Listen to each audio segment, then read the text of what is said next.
happen, or that there's some big event that's going on that I'm supporting, or I'm at a trade show or whatever it is. But for the most part, I get to just turn it off and walk away. And whether that's the physical separation between devices, I think that it's important to guard my time, because that's the only thing that the kids have. Right. Is they only have my time. We don't pay the kids to love us. We don't, you know what I mean? Yeah. All they have is our time. And it's important to me that we share as much of our time with them as possible. And our time, not our time texting, not our time working, not our time doing it, but like, even if it's just laying on the couch not doing anything, you're just there, you're present. You have to be there. And that's one of those things that you only learn that as you get older and as your kids get older, and then all of a sudden you turn around and you go, wow, I didn't get to spend time with them, and that's gone now. Right. You know, it makes me reflect on the older kids, right? I think back on how much more time I wish I could have spent with them. There are different circumstances there. But no, I mean, it's one of those things where you and I have talked about it, taking the flight out on Thursday versus taking a flight out on Friday. I mean, we just had that conversation again this morning, right? Yeah, there are to things make sure that you're here for the things that are important to your wife or to your kids. Right. So we'll go back to the Monday through Thursday, Monday through Friday. Yeah. Kind of, as I stare at you, confirm. No, I know things pop up. Well, like we have our rules. We don't travel on weekends. We don't travel on weekends. There's some. I think the last time, if it's Europe, then it's different. But there were one or two instances where it was like, hey, I really got to get out there on a Sunday night. But well, and there was a time that you were gone for it was probably about 3 weeks, solid 3 weeks, weekends included. But that was Europe, and that it's just kind of how it ended up working out.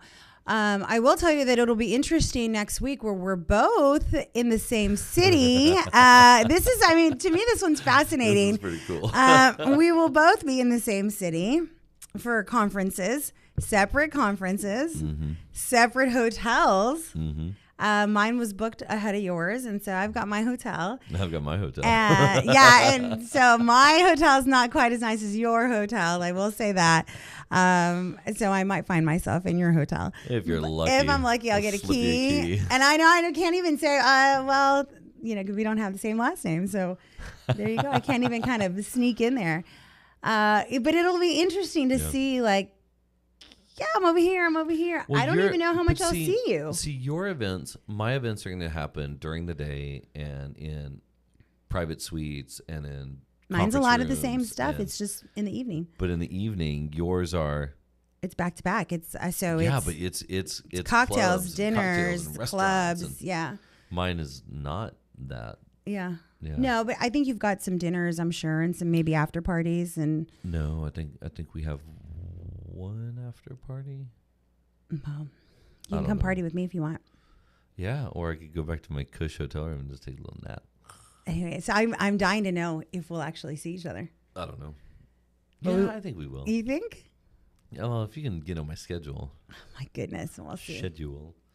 I just think it's funny that we're like in separate hotel rooms and everything. We can stay in the same hotel. I don't know. Maybe I need my space. Get out of here. Anyway, so that'll be interesting. It'll be a whirlwind. And then we've got a huge family quinceañera coming up at the end of next week, which I'm really looking forward to seeing everybody again. And it'll be a nice way to kick off December. And that is why my sister says she's not coming, because she's coming the week after. And so she said it's too much. Ugh. Too much. Oh, Val. I know I am a little salty, Valerie, if you can't tell. A little salty.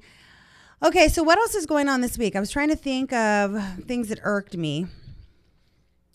You know me here, just.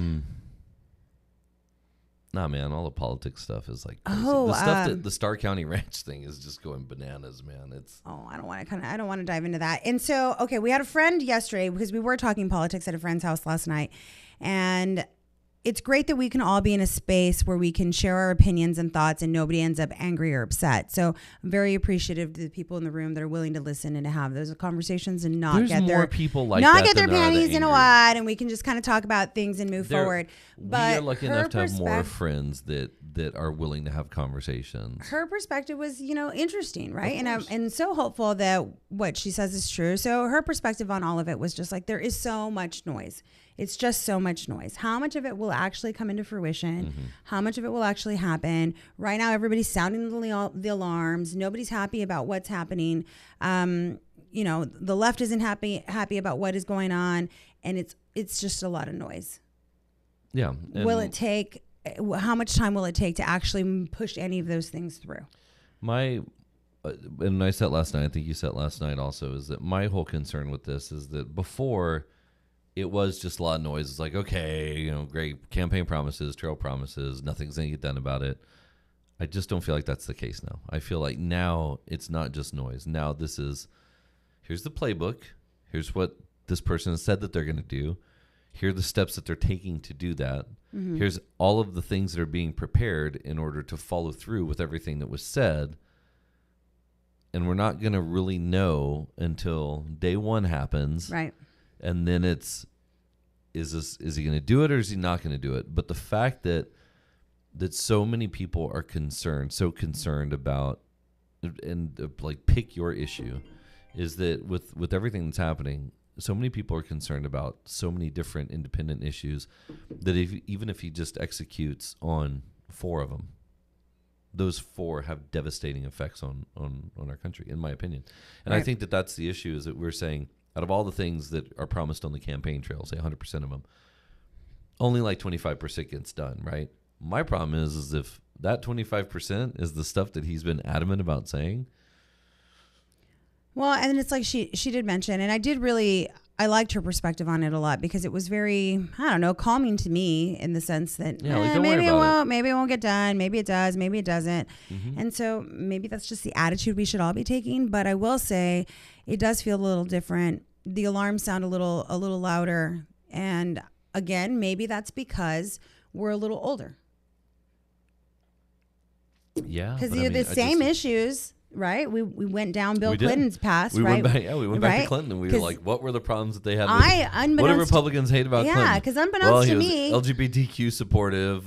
He wanted free trade. Like it's all the exact his wife was outspoken, and nobody liked that. You know what I mean? Things like that. And so you look at what was happening then. It's the same stuff that's happening now. Yeah. And you've just got the other party saying no more, whereas at that time it was pushing forward. Just feels different. It's just, but then there's the Elon effect, right? Which is the whole, and that was my thing. It's like that guy has gotten his claws so deep into everything that's going on, and he's not going to let go. So presidents may come and go, but money sticks around. And but you start to think about like that bromance is going to die down, and it's going to be nasty. They're going to have a terrible breakup. Yeah, it's going to be a terrible breakup for the world to see, and the repercussions for everyone to feel. So I was listening to this comedian this it'll morning be interesting. That said the funniest thing that he thought about the election was that all the liberals were cruising around driving Teslas, and then now he's like all shacked up with Trump.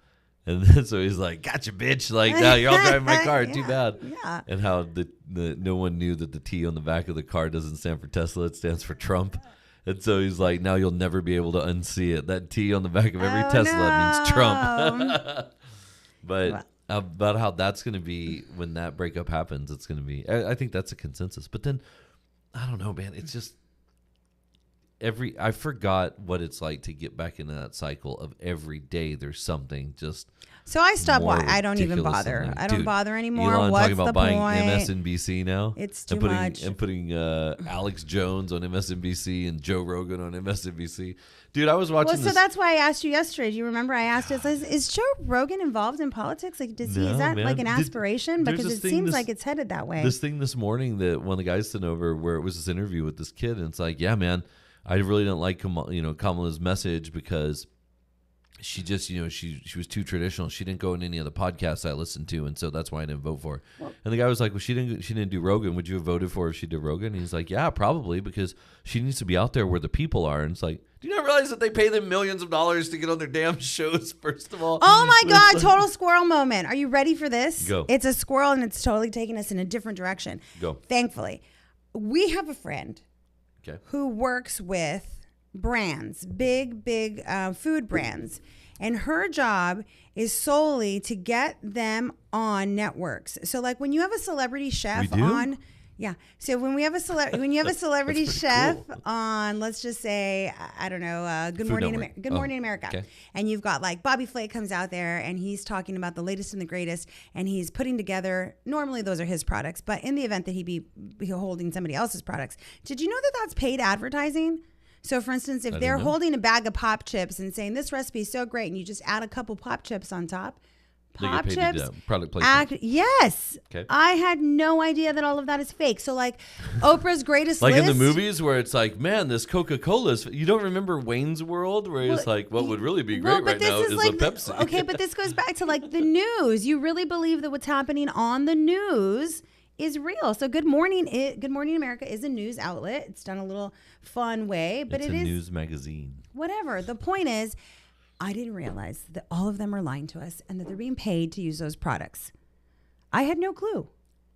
This is the moment where you take the glasses off and it says obey, or you put the glasses on and it says obey and then you take them off. Basically. And so Oprah's greatest list, those are paid products. I mean the book club? That's paid too. Oh my God, what do you think? She doesn't read the books and give her opinion? I don't know I Oprah. guess if only we had a friend who knew Oprah that we could ask. Only someone had her cell phone number and we could call her and ask. No, she's in a whole bunch of shit right now because of the Kamala supporting thing that apparently she got paid to do it. It was a rumor. What? I don't know if it's true or not, but she might have gotten paid. I don't know. So she came out making a statement saying that she wasn't paid. I don't know. Nobody knows. It's a whole thing. But I'm more upset that her greatest items list or whatever, the Christmas Spectacular, is not real. I'm sorry. Those are not actual products that she uses. Damn. That really grinds my gears. I feel lied to. Let's talk about the real story here. What real story? Hot Frosty. I read all the internet, right, and it said Hot Frosty was the thing to watch, and I told you, I was like, "Hey, you got to watch this. It's the talk of the town on the internet. It is the season to watch all of the Netflix movies, all the Hallmark movies, all the Christmas Spectaculars. Tell me, Hot Frosty isn't one of the better ones that you've ever seen. It was so ridiculous. It was ridiculous beyond belief that you're wondering, how do these people say these lines, deliver the lines without just and then you see the laughing. cutscenes, and then you see the cutscene and they do laugh. I don't want to ruin it because I'm a snowman. I don't want to ruin it for those people that haven't seen it, but if you need something to pass the time, Hot Frosty is not too bad. Not too bad.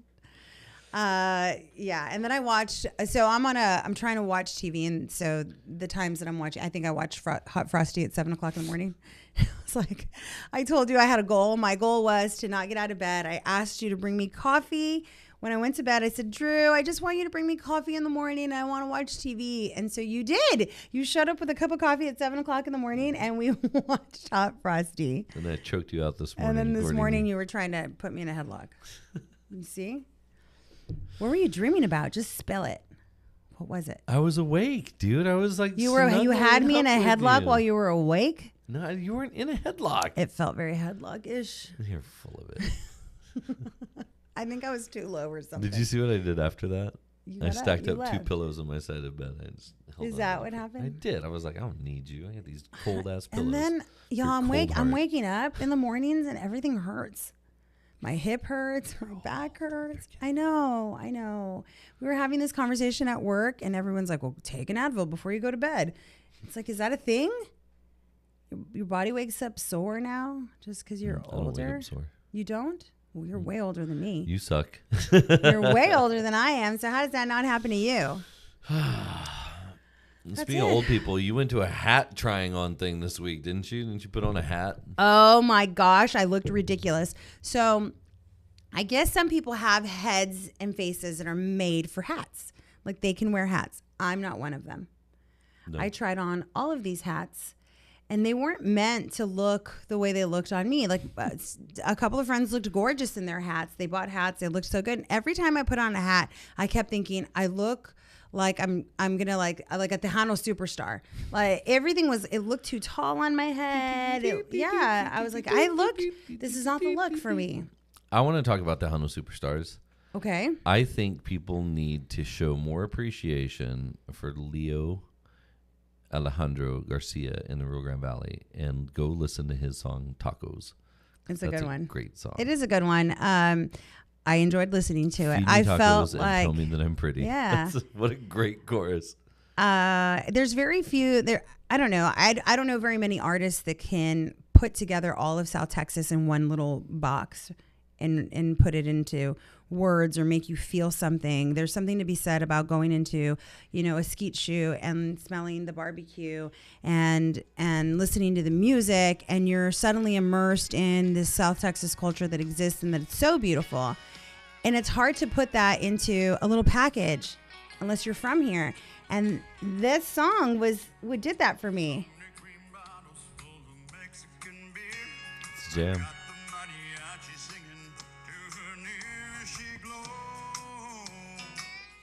We like Leo.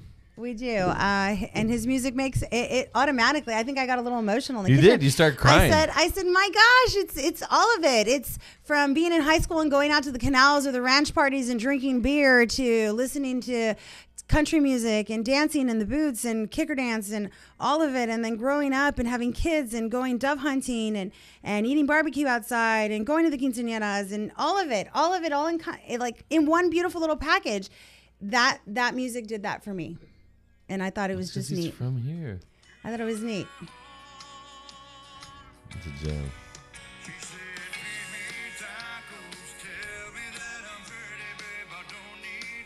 And yes, man, feed me tacos and tell me that I'm pretty. I love it. I absolutely love it. That's a good one. So for everybody out there, take a listen. Play it this week. Yeah, with man. the family. That's a good one. It's a fun. Good coming home. It's good. Do you remember the fire outside, drinking a beer? It's good. Do you remember coming home from being out of town, college or away or whatever it is, and coming home from Thanksgiving and having like in the parties that would happen where like you'd show up at Roosevelt's, or you'd show up wherever. I'm assuming it still happens, but our age group just gets together. I don't know if our age group even makes it out anymore.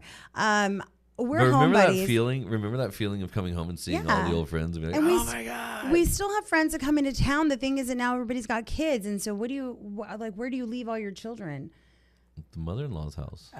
Yeah, I guess. I mean, it could work. I just feel like I haven't made it out on a Thanksgiving night or the day after. I don't know when everybody goes out, either the night before Thanksgiving or the night after Thanksgiving. But I think people also go out on Thanksgiving night. They go out. Night's a very busy night. But realistically speaking, I'm not going to be like, woo, let's go out. I'm going to be full. I'm probably already a little tipsy from drinking at home. I don't know if I could. It's the season to be tipsy. We've got I don't know if I could put on some tight pants and go out. We've got Christmas parties coming up. Yeah. So I guess I got to gear up for it. Maybe we will go out. Do you want to try? It depends on who's in town. Well, I know some people that are coming into town. I'll find a party. I'll find a party. Who's I can't believe you didn't know that about her. I don't even know who you're talking about, and I'll tell you after. We'll play the guessing game later. But we got together with some of your friends. Talk about hilarious. We had one of our friends' sons made Eagle Scout, and so you and all your high school friends showed up at a house in Dallas, and we got to celebrate him, and that was so great. But one of my favorite parts was seeing you girls all together again. I love it when y'all get together. It's hilarious. And then, all the husbands are there and all the wives are there and all the kids are running around doing kid stuff.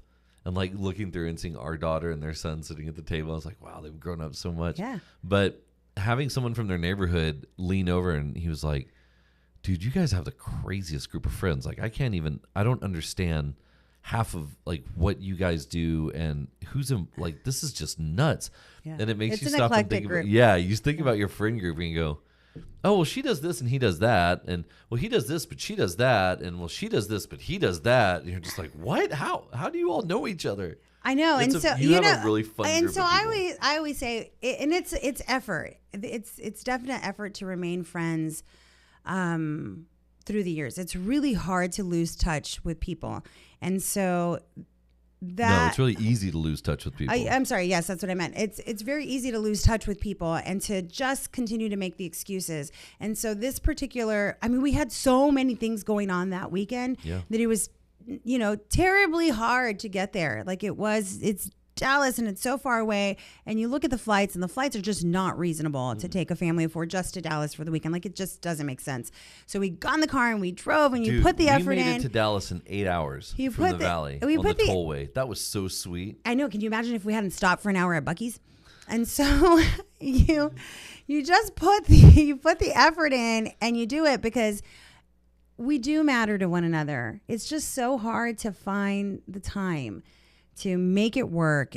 And you just got to do it. Now. That's while the kids are growing up and whatever. I know, but I do even feel with my friend groups, it gets difficult to find a date that corresponds with everybody, that everybody can make it to. Yeah, but look at where it's going to be when the kids are out of high school and in college, or even out of college, and then I'll be able to hang out all the time. Yeah.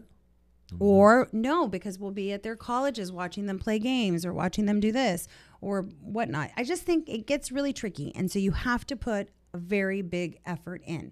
And so it was hard to get there. And it was only 24 hours that I got to hang out with them, less than that. But it was completely worth it. And so you put the effort in and that's it. I left there refreshed and happy that I had seen them. My bucket was filled and on to the next one. I think I see the majority of them again this coming Friday, which is great. I saw something. This is pretty interesting, along with what you're talking about. Artist Olivia de Ricat has created minimalist illustrations using 2 lines to depict the evolution of various relationships over time. They're simple and profound drawings that capture the dynamics of connections such as childhood friendships, romantic partners, and familial bonds. For instance, the Closeness Line series illustrates how relationships can converge, diverge, and transform throughout life. I saw this. I have no idea. My friend Rena, which is a friend of mine from high school, who's in Vegas. Oh man, I should say hi to her. She's in Vegas. She manages the bar at hi Rena at the Sphere. You have an event there. But look at this. Yeah. This is kind of cool. It shows how 2 lines, depending on where you are, it shows how 2 lines come together and shows. So it shows you kind of how high school friends. It's these 2 lines that start way over here and then they get small and then they just start to fade apart. Or how a one night stand is like an X, right? It's 2 people converging in one area, and how college friends and stuff like that. I thought that was pretty awesome. I really liked the way that depicted friendships. It's like, how do you make sure that your lines stay parallel with people that are close to you, that they don't start to draw apart? We can dive into this, but I feel like I need an entire hour to dedicate to the evolution of friendships and what that means, and when it's okay to say that friend doesn't need to be my friend anymore, and when it's okay to say I need to try a little bit harder, and when it's okay to say that was my fault, I'm accountable for this, I should make a bigger effort into changing that because I love you so much that I want things to be different, or to say, that was a lesson learned. 2024 was an interesting friend year. Oh my God, I've reconnected with some people that I haven't talked to in so long, and it's been cool, man. Yeah, but that's the reality of it all, and being okay and knowing your limits. And I can't say that I lose friends often, but when it does happen, it hurts in every sense of the way, every sense of the word. It does hurt. Then you reflect, you realize why it happened and why it needed to happen, and then you move on. So that part is what it is, but. I am thankful this Thanksgiving holiday. Just give me something you're thankful for. Oh, for you guys. I'm thankful you got a job. I'm thankful that we get to have a full house again, and that it's been a fun month. It's been a lot of entertaining and hosting and seeing people and reconnecting, and we got one puzzle done. I didn't expect that to happen, and we got it done. Yeah. So I've got another puzzle we got to bust out. I'll stop by Michael's on the way home and get a new puzzle. I need a new puzzle.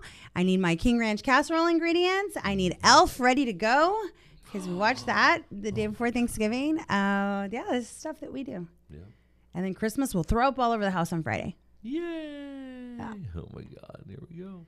Yep. All right. I'm off to work. I got to get I'm going to go here and turn everything off. All right. It's good to see you. It's always good to see you. Nice to catch up. Thanks for not strangling me this morning. I mean, I tried. There's the truth. According to you. There's the truth. It was a headlock that I was in. Anyway.